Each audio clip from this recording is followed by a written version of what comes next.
1 2 3 1 2 3 4 1 2 3 1 2 1 2 3 Vice President JD Vance 1 2 3 1 2 1 2 3 4 5 6 7 8 9 10 1 2 3 Hello, Ambassador Huckabee, how are you? 1 2 3 1 2 1 2 3 Checking audio quality, 1 2 3 1 2 3 I hope the audio quality is good. 1 2 3 4 5 6 7 8 9 10 2-minute warning. Everybody, please mute your phones. Please mute your phones. Thank you very much. 1 2 3 I hope the audio is good.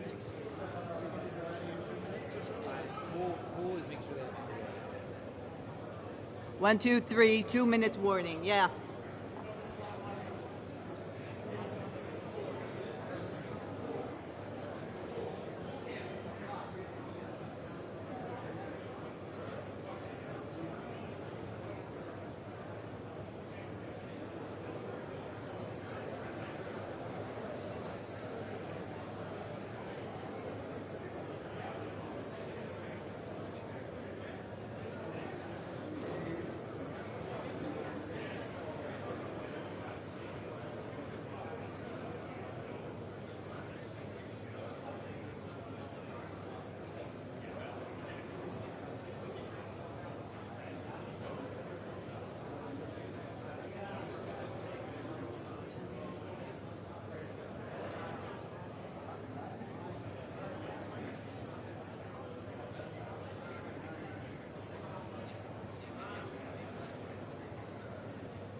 All right, well, good afternoon, everybody. It's great to have you. Look, I think that we are 1 week into President Trump's historic peace plan in the Middle East, and things are going, frankly, better than I expected that they were.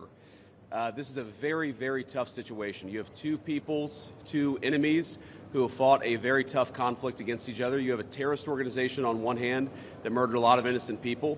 You've got an Israeli army that was defending itself on the other, that has learned a lot over the past couple of years. And then, of course, you have an innocent civilian population in Gaza that's caught in the middle. But we're here at the Civilian Military Cooperation Center, which we are announcing the opening of.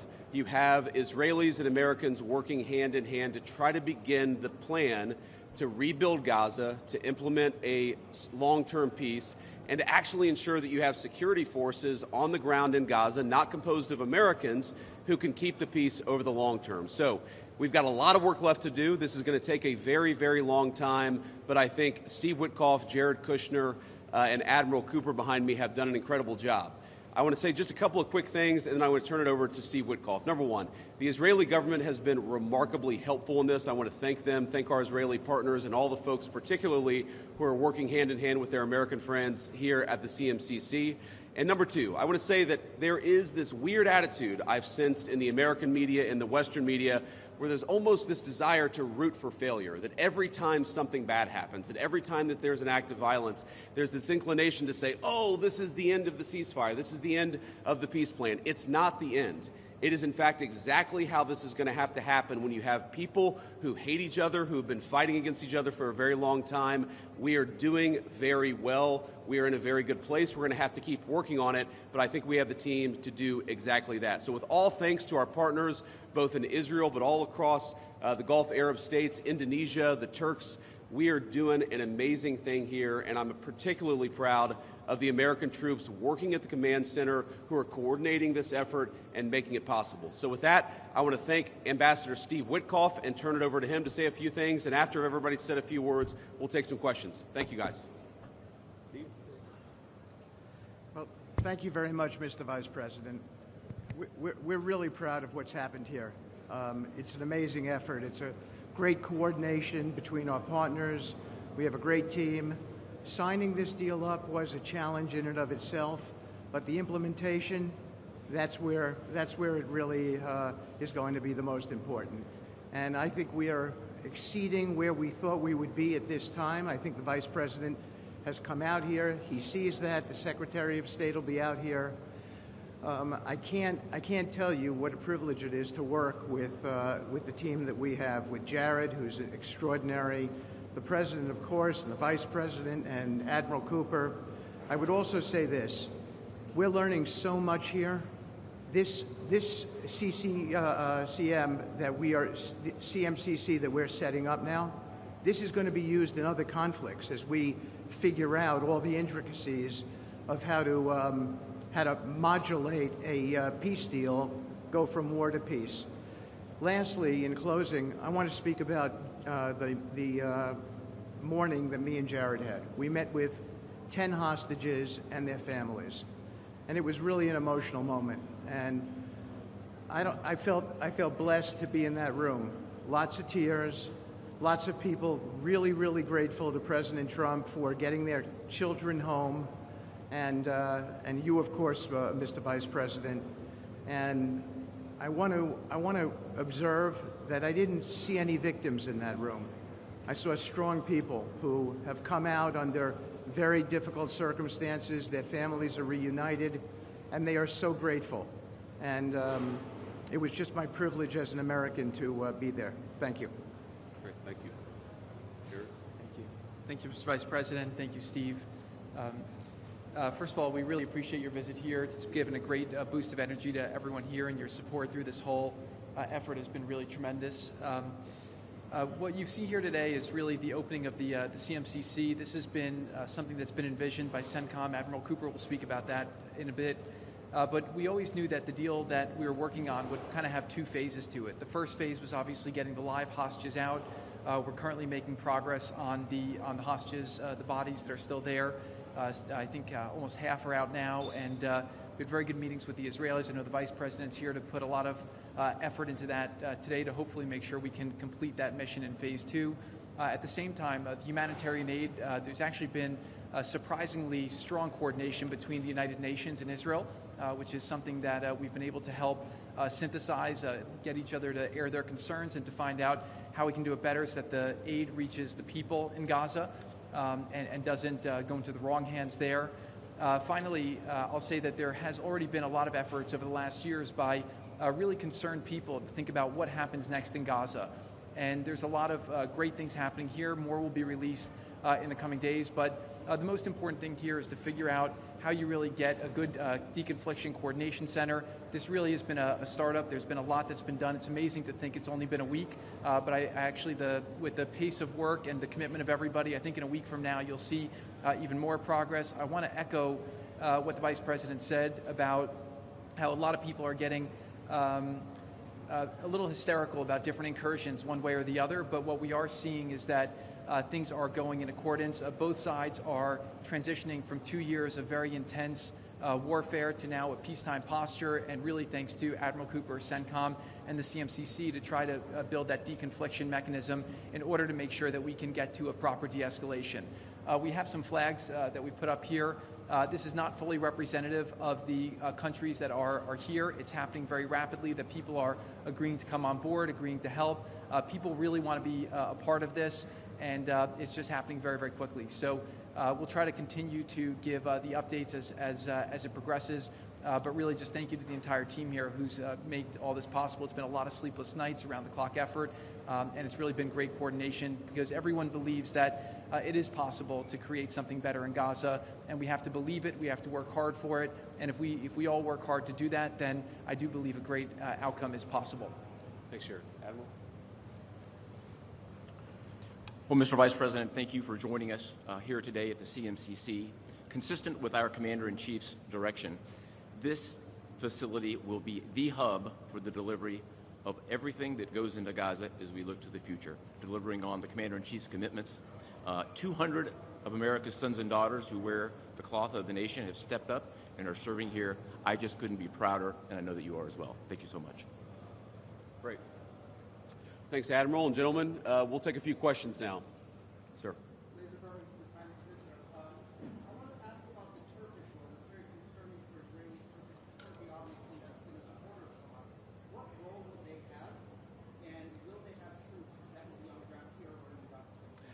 Well, I think first of all, what troops are on the ground in Israel is going to be a question the Israelis have to agree to, and I'm sure that Prime Minister Netanyahu will have opinions about that, but we think everybody has a role to play here. Some of that's going to be financial, some of that's going to be in reconstruction, some of that's just in communication with the various parties to ensure that this deconfliction process actually works and is implemented. We're not going to force anything on our Israeli friends when it comes to foreign troops on their soil, but we do think that there's a constructive role for the Turks to play, and frankly, they've already played a very constructive role. We're very grateful for that. And you asked, they've supported Hamas in the past.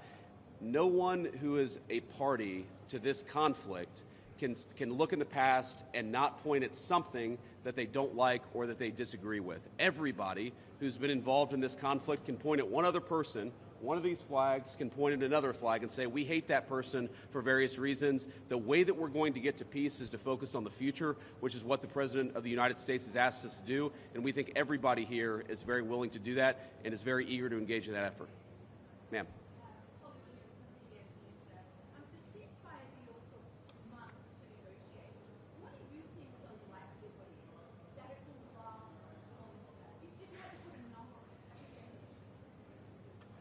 Well, Jared's the investor here. I'm not going to give you a percentage, but look, what we've seen the past week gives me great optimism the ceasefire is going to hold.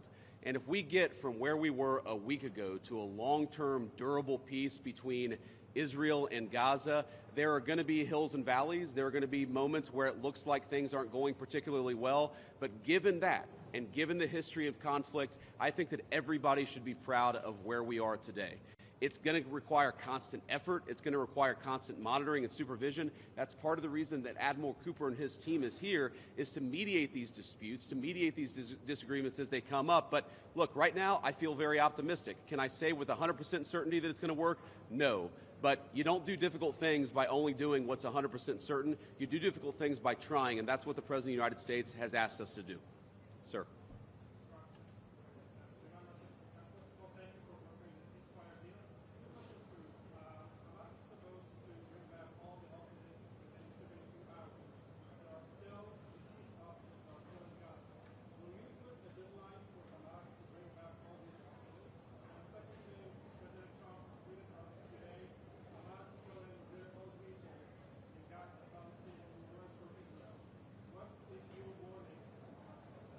Yeah, so Steve, I'm going to ask you to follow up here, but let me say just a couple of words about the deceased hostages. I mean, one of the stations that I met with, one of the groups that's working on this that I met with earlier, They actually have a photo of the 15 deceased hostages who are still in Gaza. It is a focus of everybody here to get those bodies back home to their families so that they can have a proper burial. Now, that said, this is difficult. This is not going to happen overnight. Some of these hostages are buried under thousands of pounds of rubble. Some of the hostages, nobody even knows where they are. That doesn't mean we shouldn't work to get them, and that doesn't mean we don't have confidence that we will. It's just a reason to counsel in favor of a little bit of patience. This is going to take a little bit of time. And look, our warning to Hamas is very straightforward. The terms of the 20-point plan that the president put out there is very clear. It's supported not just by Israel, but by all of our Gulf Arab friends. It's that Hamas has to disarm. It's that Hamas has to actually behave itself, and that Hamas, while all the fighters can be given some sort of clemency, they're not going to be able to kill each other, and they're not going to be able to kill their fellow Palestinians. Now, again, that's going to take a little bit of time. We're talking about how to set up the security and humanitarian apparatus to put all this in place. But right now, where I stand, I feel confident that we're going to be in a place where this peace lasts, where it's durable. And if Hamas doesn't cooperate, then as the President of the United States has said, Hamas is going to be obliterated. Steve, do you want to add anything about the hostages? I think you said it, sir. Okay, great. Ma'am.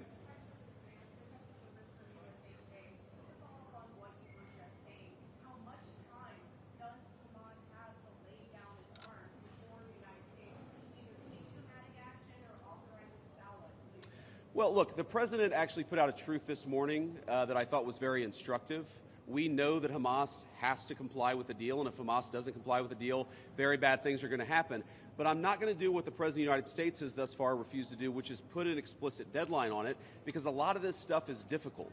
A lot of this stuff is unpredictable. You basically have two regions in Gaza, one of which is relatively safe, I wouldn't say very safe, and one of which is incredibly dangerous. And part of ensuring that we get to a durable peace is to broaden the scope of the area that's safe.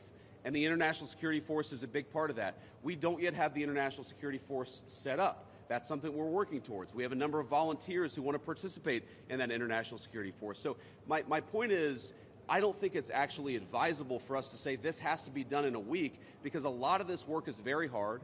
It's never been done before, and in order for us to give it a chance to succeed, we've got to be a little bit flexible. I think what you're seeing from our Gulf Arab friends, certainly from our Israeli friends, is a certain amount of impatience with Hamas, but we're going to keep on working at this process, and we're going to keep on trying to bring the deceased hostages home, but also make sure that all Gazans are able to live in a prosperous and safe place. Yes?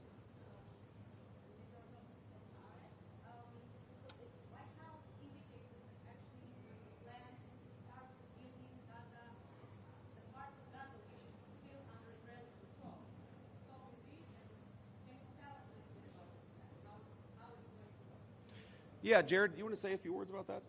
Great.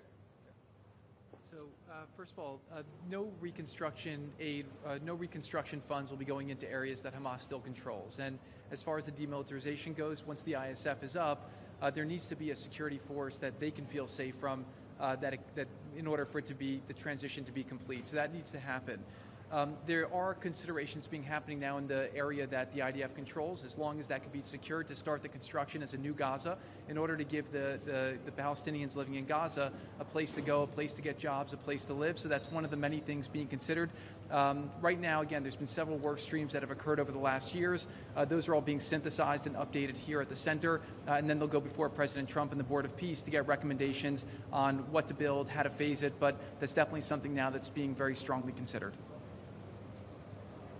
Great. Sir? Oh, sorry. Why don't we do the guy in the back, and then we'll do you in the blue jacket. Thank you. Go ahead. Could you speak up for me?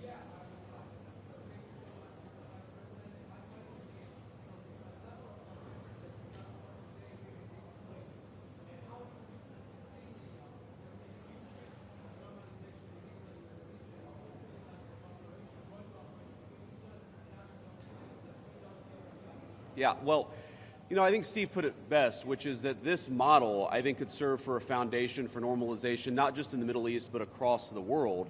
because what we're taking, again, is a long-term, protracted conflict with two enemies who really don't like each other, and we're actually creating a model that can lead towards sustainable peace. Now, we know that a lot of our Gulf Arab friends would like to have normalized relations with Israel. We know that getting this peace on a sustainable pathway is sort of the critical first step of that. But look, I feel very optimistic about where we are. Knock on wood, you never know how this stuff is going to go. But given what I've seen, given the incredible talent and effort that's going in to the reconstruction of Gaza, to the long-term security of the Gazans in that territory, I feel very good about where we are. And again, if we get this right, I really do think it's going to be a domino that leads to a lot of further peace all across the region. Sir.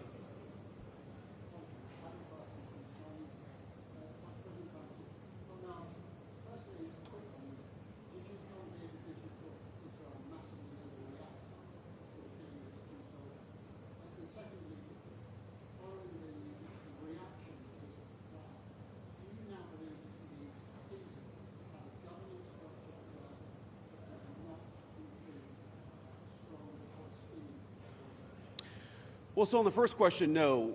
My visit had nothing to do with events of the past 48 hours. We had actually tried to plan this visit, frankly, months ago, and now we thought this would be a good time to do it. It ended up working out. As you know, sometimes calendars are difficult, especially when you're the Vice President of the United States. But I wanted to come. I wanted to check in on things. I wanted to, talk to the troops who are working very hard to coordinate this massive relief effort, and I wanted to just see how things were going and put some eyes on it so I could call the President of the United States and actually, it's one thing to read about it. It's one thing to talk with Jared and Steve on the phone about what's going on the ground.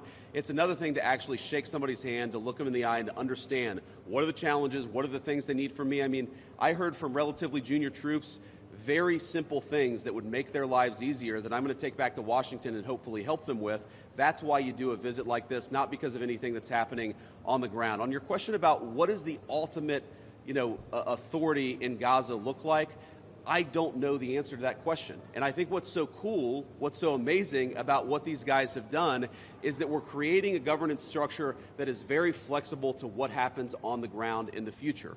We need to reconstitute Gaza. We need to reconstruct Gaza. We need to make sure that both the Palestinians living in Gaza, but also the Israelis are able to live in some measure of security and stability. We're doing all those things simultaneously. And then I think once we've got to a point where both the Gazans and our Israeli friends can have some measure of security, then we'll worry about what the long-term governance of Gaza is. Let's focus on security, rebuilding, giving people some food and medicine. If we get to the point where we're arguing exactly what the governance structure in Gaza is long-term, then we should pat ourselves on the back. That's a very good problem to have, but I won't anticipate that problem before we actually have it. I'll take a couple more and then we'll get moving. Ma'am. Could you speak up? Thank you.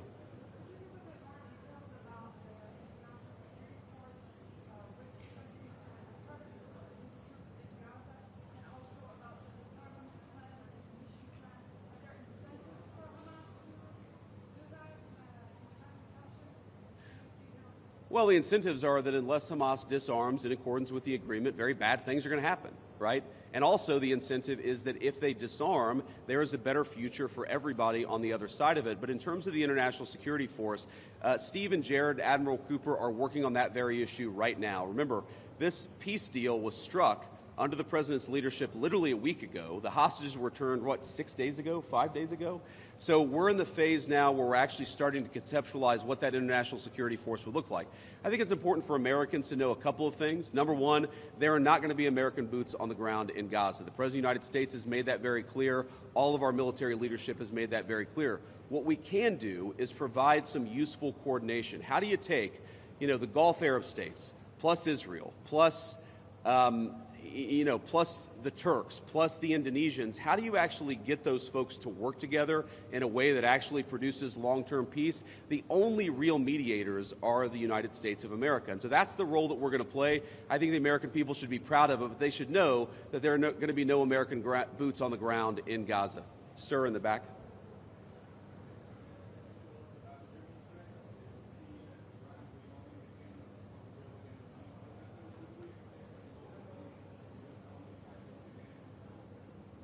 Could you ask the very last part?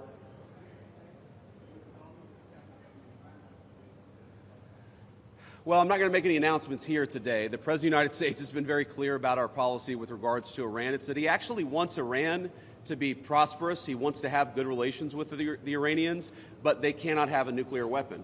And so we're going to keep on using and exhausting every diplomatic means possible to try to ensure that Iran does not have a nuclear weapon. That's our focus, and that will remain our focus for the indefinite future. Let me just leave us with one final thought here. So I've been to Israel once in my entire life. I came for about 36 hours, and as a Christian, I think the world's Christians will know that this country, that this region of the world means a great deal to me.